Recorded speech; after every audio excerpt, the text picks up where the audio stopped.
देवी, सारी बातें यहीं उद्यान में कर लोगी, बाकी के नहीं छोड़ोगी? बाकी की तैयारियों के बारे में भी तो सोचो तुम, जो अपने पुत्र के आगमन और स्वागत के लिए कर रखी है।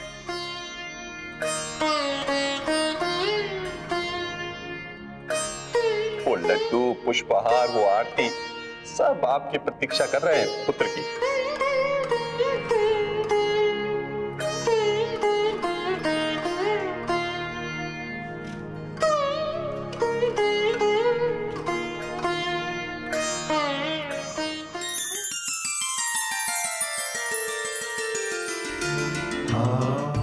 आयुष्मान हो पुत्र।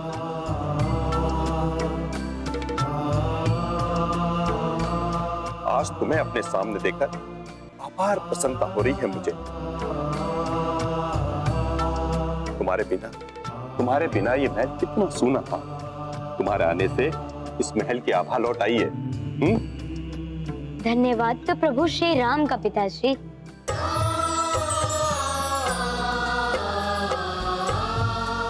कि उन्होंने मुझे तब तोड़ने का आदेश दिया। यदि वो ना कहते तो मैं संभवतः अभी तक अपनी तपस्या में लीन रहता। चलो पुत्र, आज मैं तुम्हें अपने हाथों से भोजन कराऊंगी।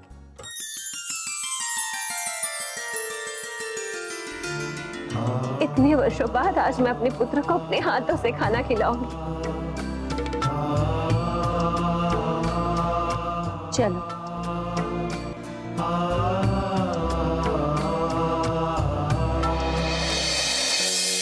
नारायण नारायण। पुत्र मिलन के हर्ष में तो माता उपहार की बात भूल ही गई। नारायण नारायण। प्रभु, यदि यही स्थिति रही तो आपकी लीला का क्या होगा? और यदि आपकी लीला नहीं हुई तो पृथ्वी पर आया संकट कैसे दूर होगा? कहीं ऐसा तो नहीं कि ये भी प्रभु की लीला का ही चरण हो? किंतु ये कैसे पता चलेगा? चल के उन्हीं से पूछ लेता हूं। नारायण नारायण।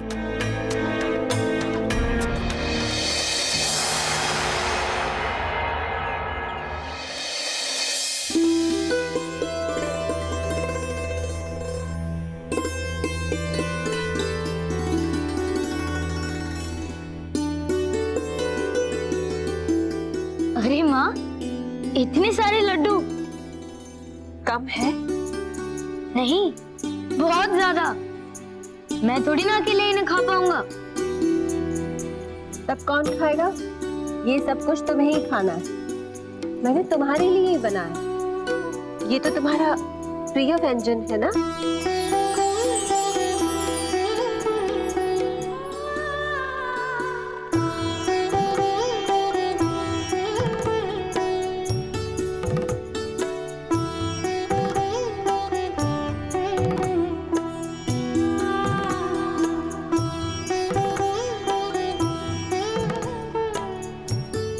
माँ, आप क्यों रो रही हैं? ये हर्ष के अश्रु हैं पुत्र।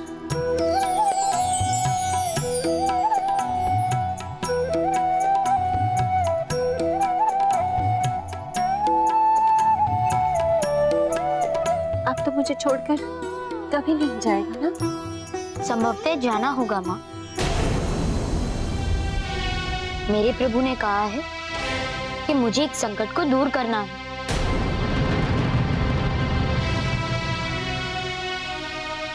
अब तुझे किसी संकट को दूर करने नहीं जाना है। पहले ही तुम बहुत संकट झेल चुके हो। अब मैं तुम्हें किसी और संकट में नहीं पड़ने दूंगी। तुझे क्या लगता है मुझे कुछ मालूम नहीं? मुझे सब पता है। जिसके लिए तू बावरा हो रहा है ना, वो किसी काम के नहीं। नहीं माँ, मेरे प्रभु श्री राम के विषय में ऐसा मत कहिए। वह जितना ध्यान मेरा रखते हैं अथवा अयोध्या में रखते थे, कदाचित ही कोई इतना ध्यान किसी का रखेगा। मेरे प्रभु श्री राम की नगरी में मेरा इतना अच्छा सम्मान हुआ कि बस मैं क्या बताऊं आपको।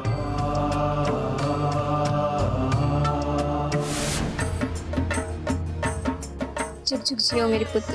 नहीं मित्र, तुम मेरे लिए तुच्छ नहीं हो, तुम सबसे महान हो, सबसे प्रिय हो। यदि तुम नहीं आते तो तुम्हारे बिना मेरा जन्म उत्सव अधूरा रह जाता। तुमने यहाँ आकर मेरे जन्म उत्सव की गरिमा बढ़ा दी है मित्र, सच।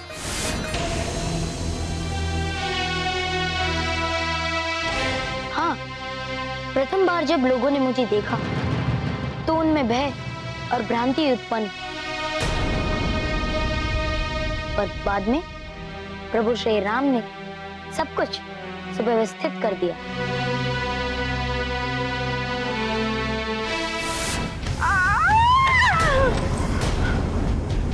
चलो चलकर देखते हैं।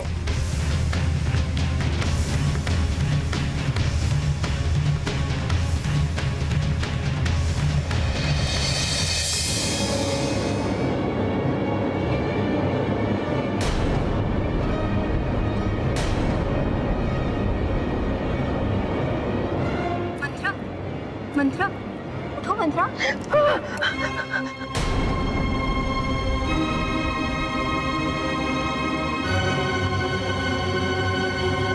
क्या हुआ?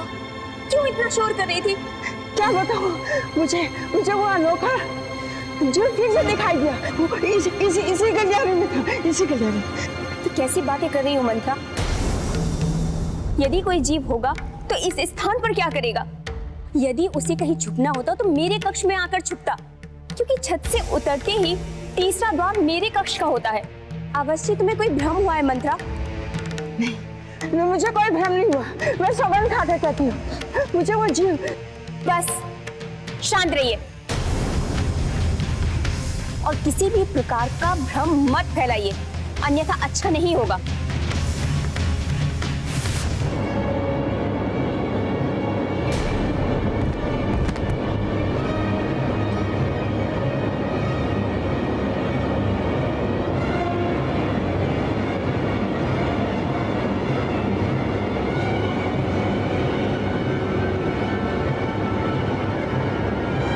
वो ऊपर छत पर।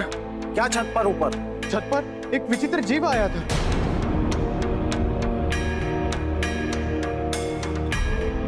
हमने उसे पकड़ने का प्रयास किया, लेकिन वो लुप्त हो गया। अन्य सैनिक मुझे पहरे पर रखकर चले गए। मैं पहरा दे ही रहा था कि ध्वजदंड के रूप में महल की आत्मा चली आई और उसने मुझे मारने की चेष्टा की। मैं किसी प्रकार उससे विनती कर वहां से भाग चला आया। यही वो दंड है, किसी ने मुझ पर प्रहार किया था। इस निर्जीव दंड ने? हाँ, इसी ने, और ये तब बोल भी रहा था। काका, ये निंद्रा में रहे होंगे, इसलिए भ्रम करने। अन्यथा दंड भला ऐसा कैसे कर सकता है? कितना सुंदर और मनभावन है मित्र तुम्हारा राम। माते, आप मेरे मित्र को अपने पुत्र की मित्र की दृष्टि से देख रही है, इसलिए आपको भय नहीं हुआ।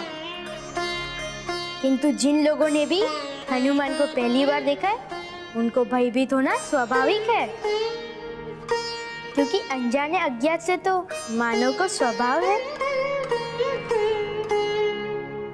तुम अपने मित्र का उत्तरदायित्व मुझ पर छोड़ दो।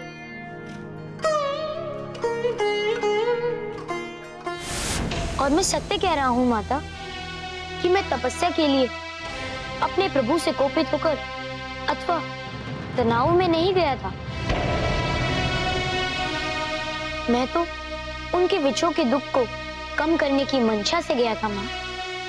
ठीक है, तुम कहते हो तो मैं मान लेती, किंतु तुम मुझे छोड़कर कहीं नहीं जाएगा। ठीक है माँ, मैं नहीं जाऊंगा, यही रहूंगा, आपके समीप आपकी सेवा करूंगा।